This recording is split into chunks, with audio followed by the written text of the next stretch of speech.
Hey, welcome back to Common Knowledge, a show where I take a look at 10 common Magic the Gathering cards and tell you are they any good in the Pauper format or not. We will start our trip with Mummy Paramount. 1 and a white for a 2/2 zombie. Whenever another zombie you control enters, this creature gets +1/+1 until end of turn. That's too bad. Would have been really nice if it was a counter. So you get a grizzly bear that gets a little bit bigger temporarily when other zombies come into the field. That's okay. The problem is this is not black. If this was black, we could have more of a discussion. There's a lot more black zombies than white zombies. Amonkhet tried to bring white zombies more into vogue, at least for that set, and it did cool. It was a neat idea, but in terms of Pauper, a format where we have all the sets available to us, just the commons within those sets, you're not going to see nearly as many white zombies, or even enough reason. Is this guy enough reason to start splashing white in your mono black zombies deck? And I don't think it is. So while it could work, you could have some kind of Orzhov zombies deck that reanimates a lot of stuff and does some cool things. I'm not saying you can't make a cool deck around this guy, or at least with this guy, but you could probably play more efficient and effective piles that don't include this guy at all.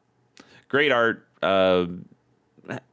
fine ability, but for our purposes, I think this ends up giving a 2.4. And we just roll on. Roll on to Tower Worker, which is a 1/3 artifact creature for 3 mana. It's also an assembly worker. It's got reach. You can tap it to add a colorless mana. And if you control creatures named Mine Worker and Power Plant Worker, you add 3 generic mana instead. So they're kind of going for, as you can see, this is a tower and then a power plant and then a mine. Hey, they're evoking the Tron lands. And that's fun. That's a fun idea.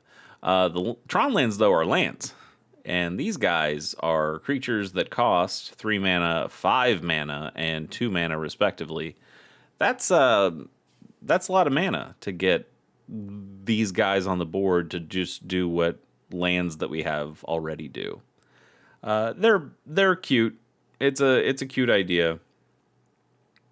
I like that it's a fun throwback, but they're not good cards. Especially not in Pauper, when we just do have the Tron lands that you can play, and many do. These guys, I'll probably give, I guess actually individually I'd give them different scores, right? And they do different things. It's not like they all are just mana dorks. That's why they have some slightly different costs here. This guy can gain some more life, and then this guy gives you counters. Oh, that's interesting. Okay. So they do something slightly different than just the Tron lands, but the idea that you still have to have all 3 of them together. You have to assemble Tron, which I think it is also funny that they are called assembly workers here. And they're all assembly workers because you have to assemble Tron. That is what we've called that in the past. So these guys are cute, but I don't think this one specifically gets any more than 2.1. It's an expensive mana dork with reach. I mean, with reach, it does block a decent amount of stuff, but it's still not worth the 3 mana cost for it. Especially if you're trying to think of, now I need to also put a 5 mana guy and this 2 mana guy in my deck. And are you going to play 4 copies of all of them? Does do 12 slots of your deck get taken up by these guys? I don't think it does. I don't think you end up playing any of them. But I will give it, what did I say, a 2.1, just to show that he's kind of fine. What do we got next? It's Duskwalker, single black mana for a 1/1 human minion with kicker, 3 and a black. So when you cast a spell, you can pay an additional 3 and a black to get an extra effect. If this creature was kicked, it enters with 2 +1/+1 counters on it, and with fear, and has fear, which means it can't be blocked except by artifact creatures and or black creatures. I generally like these kinds of cards where they are a little bit modal in that way. That's what the kicker kind of gives you. You know, on turn one, yeah, you can get a generic 1/1 for one. Fine. But if you can wait, if you draw this later in the game and you have plenty of mana, mana's not the problem anymore. It's about getting bodies or being able to break through. Now you can pay 5 mana for a 3/3, which is not an amazing stat line, but it's a 3/3 with some form of unblockability or mostly unblockable. And that can be a nice way of like I said, breaking through when there's a big board stall in the mid or late game. And that's okay. You know, you get more value out of your early game plays. I like that. 5 mana for that effect, though, is pretty expensive. And I think most games probably end up getting decided before that happens. I think there's also just a much bigger proliferation of artifact creatures that get played in Pauper. A lot of just more incidental ones. Generally, when Fear was made, not even generally, it absolutely, when Fear was made, artifact creatures were only colorless. And there weren't even colorless non-artifact creatures. Almost positive on that one. I think like the Eldrazi stuff was the first time we started considering colorless creatures that weren't already artifacts. So the idea here was it's black or colorless creatures. And now, because they named artifact creatures specifically and not colorless with Fear, that's made Fear a lot worse generally, because now you have colored artifact creatures. You have, you know, a red artifact creature or a white artifact creature, and those could also block Duskwalker. And I think that ends up putting the complexity, the like remembering these things in your head back on you, of attacking with this guy going, oh, can this guy be blocked now? I can't remember. What are all their creature types, their super types? Do they have artifact in there? I don't know. We'll see. And that's a little tougher. On the other hand, though, Eldrazi can't block this unless, well, actually no, because the other Eldrazi would have Devoid. So Eldrazi just can't block this guy at all. And that's not a very good trade-off, but it is fun. This is not a very good card, but it is an interesting card. It's probably a fun cube card, maybe. Especially if you're going for some kind of old school cube, doing something pre-modern. That'd be an interesting one to include. But for our purposes, for Pauper, I think we just give this thing a 2.4, I guess. And we'll move on. To next snap, 3 and a white for an instant. Destroy target attacking or blocking creature. From Lorwyn, I have a few copies of this card. I played in the original Lorwyn and had a good time with it. Next snap's too expensive, but it's generally fine. You know, a lot of times in white you will see deal damage to target attacking or blocking creatures. So to have a card that just says no, you get to destroy them is kind of nice. It is definite in a way where those others are not. But 4 mana, that's a lot of mana, and you can do a lot of stuff with 4 mana in most white decks. And I don't think holding that mana up for this is all that great. White has a lot of really good removal these days, even at Pauper, and I think you'd play most of those over next snap. So was a good card, was an interesting card at least, and now is probably not so much. I will give it I'm still going to give it a 3. It is a halfway decent removal spell, but not much more than that. Shrink, single green mana for an instant. Target creature gets -5/-0 until end of turn. I get why it doesn't give it a minus toughness, because then you're getting into black territory. You don't want to be able to kill creatures with a spell like this. But if you're shrinking down a creature from like a flavor perspective, its toughness probably goes way down too, right? It's easier to crush at that point. But flavor sometimes doesn't always dictate what mechanically cards should be able to do, and that's probably a good thing. Anyway, Shrink is still all right. You can really blank out a creature. It's an interesting combat trick that will almost assuredly keep your creature alive and potentially kill your opponent's creature if they thought they were going to trade. Well, not anymore. I don't think this effect is worth 1 mana, which is kind of sad to say.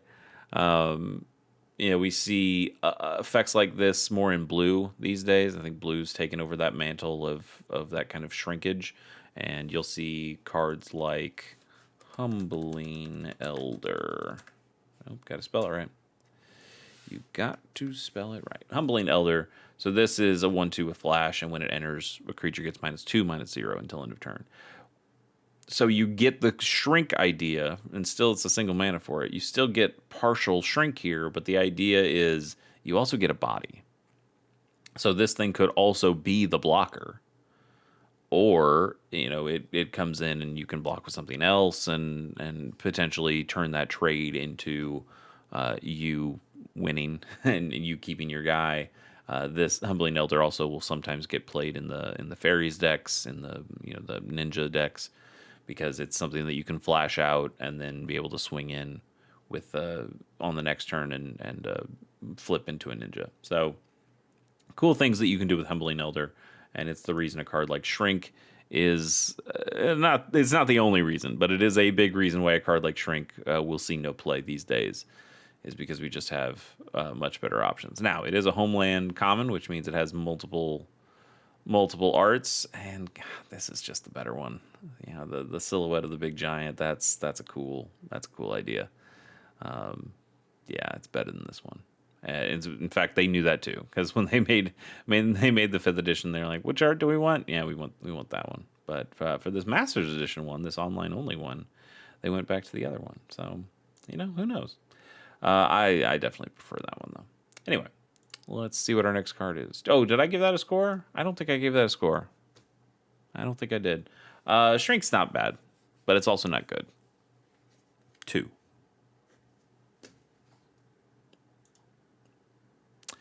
Tolarian Scholar is 2 and a blue for a 2/3 human wizard. That's all it is.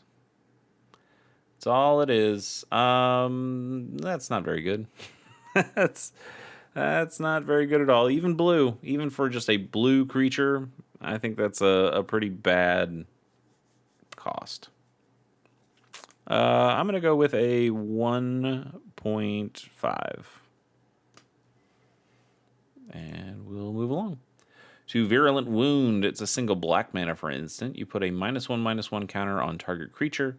When that creature dies this turn, its controller gets a poison counter. That's not bad. That's not bad. So you get a potential removal spell here with the -1/-1 counter. It doesn't have to be a removal spell, though. Even if your opponent's creature won't die from the -1/-1 counter, it could be a combat trick in that way, where you're blocking or they're blocking with a creature, and you give it a -1/-1, and then now it trades where they didn't think it was going to trade before, and now it dies, and now they get a poison counter as well. So you can use it in a combat tricky way that way. You can use it as a straight removal spell if they have a 1 toughness creature. You can also use it as a way of, hey, we know your creature's going to die anyway, but I really want you to have that poison counter. And sometimes giving them that 1 poison counter is what you really need to do, so you can start proliferating into giving them the other ones that they need. Even if this doesn't kill the creature, or because it just says this effect doesn't have to kill the creature. It says this turn. If the creature dies that turn, they still get the poison counter. So you can put the -1/-1 counter on this guy, and then you can start proliferating that turn, and you can proliferate the -1/-1 counters as well. And so then if you are able to kill this with that, then it also gives the poison counter to the opponent. I think this is pretty good. The Poison Storm decks or the Infect decks, I don't see them play this card. Maybe it's like a sideboard piece that I haven't seen, but I think generally you have slightly better cards that will force players to sacrifice, like a Vraska's Fall, I think, is opponent has to sacrifice a creature, and they get a guaranteed poison counter at that point. So it's a little less conditional. Costs more than this, but it is less conditional. It's more certain that you're going to give them that poison counter. But I think this is pretty good. I do. I think it works a lot with the different proliferation effects that you potentially have, whether it's getting these -1/-1 counters or it's the poison counters. I think it's just a pretty darn solid card generally. I'm going to give this a. I'm going to give this a 4.8 because I think it is on the cusp of Pauper playability. But if it is played in any poisony Pauper decks, it's probably not your best card. It probably is something that you put in the sideboard as a removal spell if your opponent has a bunch of cheap small creatures. If you're playing like a White Weenie deck or some kind of goblin based red deck. I mean, even fairies, I suppose. Maybe you start to bring this in to handle some of those decks and those creatures. But I don't think this is good enough to put in the main deck of those. So I think 4.8 is still a good score, no matter which end of the spectrum we're talking about. That's what that'll get. What will our next card be? It is... I'll make sure I say this one right. It's Floriferous Vine Wall, and it's 1 and a green for a 0/2 plant wall with Defender. When this creature enters, you look at the top 6 cards of your library. You may reveal a land card from among them and put it into your hand, and put the rest on the bottom of your library in a random order. 6 cards is a lot of cards. That's a 10th of your starting deck, and it's even more because you start with 7 cards, right? And who knows how many more cards that you've drawn at this point before you get to play this card. So you get to see a good chunk of your deck with a card like this. It's also an enters trigger, and it's a pretty cheap creature too, so you got to also be thinking about blinking and bouncing, even though green is not so much the blinking and bouncing deck color. It's not the right colors for those kinds of things.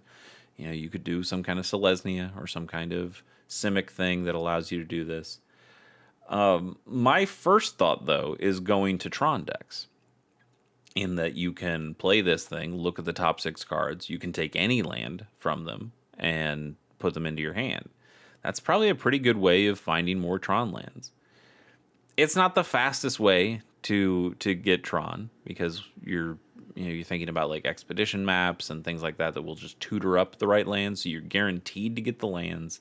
And also, expedition map is a colorless spell with a colorless effect, so you can only play your Tron lands to be able to pay for that and find that last piece of Tron that you need. Whereas this, you need that green mana to be able to play this in the first place. So you either have to waste you either have to waste a land drop that could have been a Tron land on a forest, so you can now play this guy. That means Tron gets assembled at least one turn later. Or you have to play like a Prophetic Prism or something like that, which also kind of burns a turn that you could have played an expedition map and assembled Tron that way. So you are actively slowing yourself down to get these lands. But this is another way of getting those lands more consistently. It's also a relatively decent 0/2 body. It just has Defender, but you're playing this for the tutor effect, and then if it does block a thing or two, okay, you have no problem with this dying. It easily will block a Tolarian Terror, and you'll go, yep, thank you for your service, and you can go to the graveyard now. But I also do like that blinky bouncy potential of being able to play this turn over turn and grab even more lands and getting guaranteed land drops that way. That is pretty good. That is pretty good. I'll give the Vine Wall. I don't actually see this played in Pauper. I have that's the other thing I guess I want to say. I have a Tron deck that does splash a good amount of green to be able to play things like Brambleworm. and I don't play this in that deck. I've found other cards that work better for that. We have crop rotation as an effect that you can use for Tron decks, where you're able to pay that green, sacrifice that forest that you used to pay the green, and now you can go tutor up whatever Tron land you need. And those are faster, generally better ways of assembling your Tron than something like this. But as something that comes down, gives you a body, lets you look at a bunch of cards, it's not bad. It's not bad. I'm gonna end up giving it a 5, straight 5. I think it is totally playable, even if it doesn't end up getting played. But I do like this guy. I might actually just buy a handful of copies just to have it, because I think it's cool. Which means I also have to write it down. Floriferous. Vine Wall. Cool. Neat card. Next up is Gluttonous Guest. 2 and a black for a 1/4 vampire. When it enters, you create a blood token. And whenever you sacrifice a blood token, you gain a life. Okay. Sure. It's a little expensive. It is a 1/4, so it is blocking a bunch of stuff. I don't think that 3 mana is the worst cost in the world for a creature like this. But you got to think about the decks that would potentially want this, and I think most of those decks are going, I can get blood tokens much cheaper. I can get a Blood Fountain, I can get a Voldaren Epicure, I can get the Vampire's Kiss. Is that what it's called? Vampire's Kiss. Yeah, Vampire's Kiss. That gets you 2 blood tokens for cheaper than what this thing costs. There's plenty of cards that can get you blood tokens. And they're just more efficient than this. And even though 1/4, it will block a bunch of stuff for you, it's not really doing a heck of a lot for you. It gains you a little bit of life, but that's... I think this is just a little too generic in most instances. Great art, but yeah, I think the card itself is a little disappointing. I will end up giving it a 2.6, I think. Next is Contradict. 3 and double blue for an instant. Counter target spell and draw a card. Wow. We threw the things that blue does the best together onto a single card. Man, 5 mana though. 5 mana is too much. Even if you think about, if this was 4 mana, I could go for it, because then I could make the argument, hey, you're getting a cancel, and I can't remember what it is, but there's definitely a 1 mana spell that just draws you a card. I think it's got like buyback 5 on it. But paying 1 mana to draw a card is in blue is a thing you can do. I mean, there's also like Opt and things like that. Preordain, those will draw you a card, but also give you a little bit more than that. So a drawn card in blue is worth a little less than 1 mana, because all those cards that I mentioned have at least some sort of gravy attached to them. So Wizards thinks that drawing a card in blue costs like 3/4 of a mana. And then countering a spell is, let's take cancel as the classic example, because counterspell is too good. We all know counterspell is too good, and it is played in the format, but it is too good generally. So Wizards is not putting out regular counterspell anymore, so they think that's too strong. So let's take cancel. So that's 1 and double blue, and then 3/4 for a drawn card, right? So that is 2, or that is 1 and 3/4 and double blue. And this one's 5 mana. So that's a mana and a quarter over what the 2 cards together would cost. And sometimes you are willing to pay a little bit more because it's, hey, we've slammed these effects. Now you have to pay, you can play fewer cards. You're getting more cards out of 1 card. But now you have to hold up a lot more mana to do this. We've been looking at a lot of Tarkir cards lately, and all of them have been overcosted. and I think this one's kind of no different. I do love this art. This what Ojitai is doing here reminds me a lot of some other counter art effects where they're just kind of like just brushing the spell away. Get out of here. So I like that. That's fun. But the spell itself is just too expensive. I can't justify doing this. Like, think about, this is not a 1-to-1 here, but think about the card Refute, which came out here in Foundations. It's the same as Cancel here, but you counter the spell, so it is just a completely better cancel. But then you loot, so you still draw a card. Yeah, you do discard a card. So you're never getting to keep that card, but you at least get the selection off it. So would you rather pay 3 mana for this instant, or would you rather pay 5 mana for this instant and get to keep that one card? I don't think paying 2 more mana for this effect is worth it. I just don't. I'm going to give this thing a 2.3, I think. And we'll do one more card. Kinjali's Caller is a single white mana for a 0/3 human cleric.